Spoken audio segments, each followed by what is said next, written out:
بنو کې د پی ټی ایم لخوا یو دروند احتجاج شوی. دغه احتجاجي لاریون د میلاد پارک بنو نه راووتو چې د پریس کلب په مقام یې د یوې درنې بڼه واخوسته. په دې موقع ویناوالو په خپلو ویناګانو کې دا تورونه لګولي.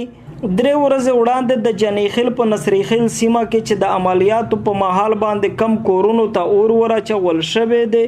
په هغه کې نه یوازې کلام پاک سوځول شوی دی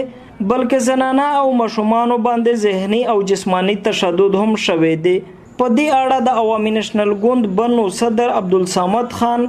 او د پی ټی آی شمالي وزیرستان په نمائندګي فرید اظهر وویل کچرته زر تر زره د دغه پیښې پلاټنه ون نکړي شي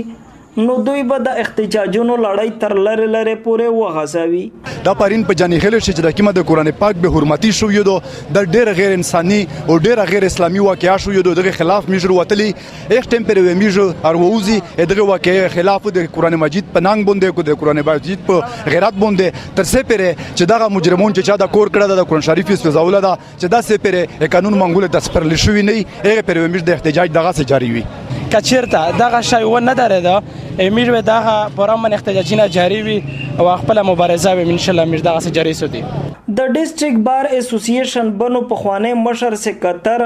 او د پی ټی ایم ځایي مشر بخت نیاز خان ایډوکیټ وایي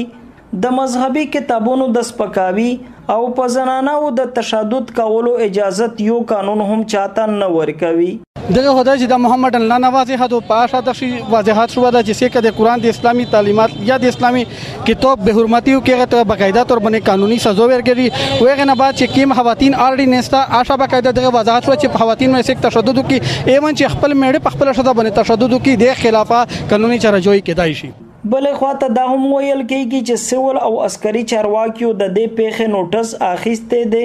او ډېر زر به تحقیقات وکړي شي. گوهر وزیر، خیبر نیوز، بنو.